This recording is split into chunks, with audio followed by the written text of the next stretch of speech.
আজকে আমার সামনে যারা অভিভাবক রয়েছেন, পিতা রয়েছেন, আগামী কয়েকদিন পরে আজকে ফেব্রুয়ারির 1 তারিখ, আর 13 দিন পরে 14ই ফেব্রুয়ারি আসতেছে। 14ই ফেব্রুয়ারি কি? আরে বাংলায় বলেন, বাংলায় বলেন।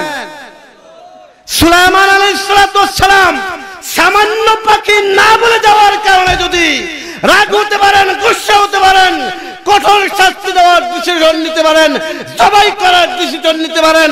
আপনি অভিভাবক হয়েছেন, মেয়ের বাবা রয়েছেন, ছেলের বাবা হয়েছেন, আর আপনার ছেলেটা, আপনার মেয়েটা 14ই ফেব্রুয়ারি সকালে বেড়ায় খুব সুন্দর করে সাজুগুজু করে চলে গেল পার্কে। আপনি কোনো কঠিন ডিসিশন নিলেন না, হুঁশিয়ারি দিলেন না। আবার আমার না দেওয়ার পরেও আপনি নামাজ পড়েন, রোজা রাখেন, হজ করেন, নামাজ পড়তে পড়তে কপালের মধ্যে সয়রা ফেলাইয়া দিচ্ছেন, সয়রা ফেলাইয়া দিচ্ছেন, প্রত্যেক বছর হজে যান, উমরায় যান। অথচ আপনার ছেলে, আপনার মেয়ে 14ই ফেব্রুয়ারি আসলে আরেকজনের হাত ধরে পার্কে ঘোরাফেরা করে। আপনি কোনো কঠোর হলেন না, কোনো কঠিন ডিসিশন নিলেন না। ওই নামাজ, ওই রোজা 2 পয়সার কোনো কাজে আসবে না। কথা বলুন ঠিক না? কথা বলুন ঠিক না? এইখান থেকে শিক্ষা গ্রহণ করা লাগবে। আপনাকেও মাঝে মাঝে কঠিন সিদ্ধান্ত নিতে হবে। কথা বলুন ঠিক না? আপনি 13 তারিখ ঘোষণা করবেন, আগামীকাল ফজরের পরে কেউ বের হতে পারবে না, কেউ বের হতে পারবে না।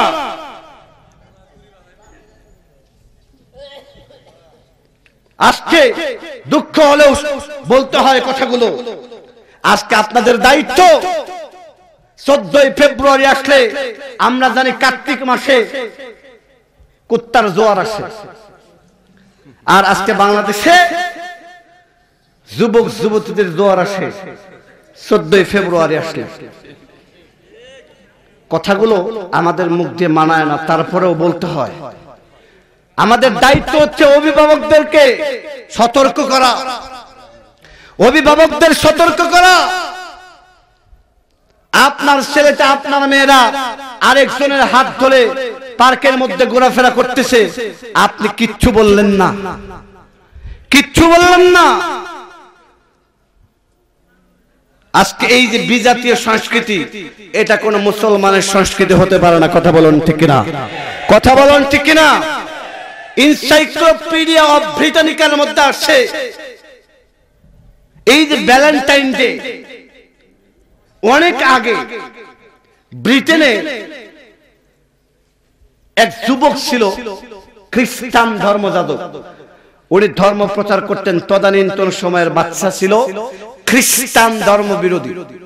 বিরোধী হওয়ার কারণে তাকে ফাঁসির কাষ্ঠে ঝুলায়।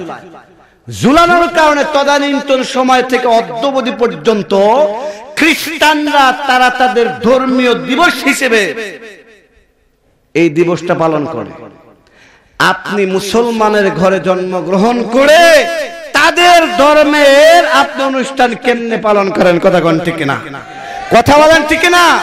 আরেকটা ইতিহাসের মধ্যে আসছে সেন্ট ভ্যালেন্টাইন।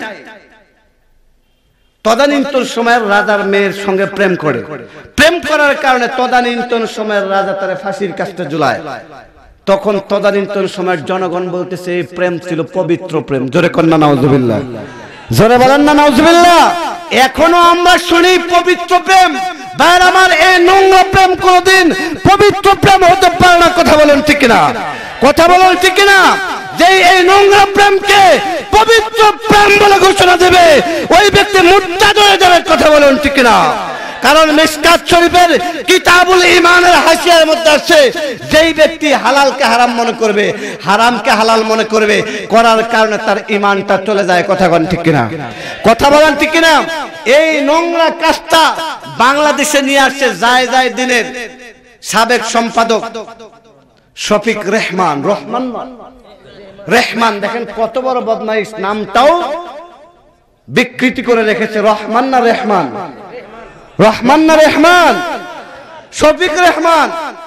উনি একদিন টক শোতে বলতেছে, কয় এই অনুষ্ঠান আমি নিয়ে আসছি ভাইয়ের আমার, এই শয়তানটা মারা যাবে। আমরা শুধু সদকায়ে জারিয়ার আলোচনা করি, যে আপনি মসজিদ করে গেলে এইটা পাবেন, কবরে শুয়ে শুয়ে পাবেন, এই লোকটা যদি হাজারো তাওবা করে, এই গুনাহ কি তার মাফ হবে? জোরে বলেন মাফ হবে? মাফ হবে না।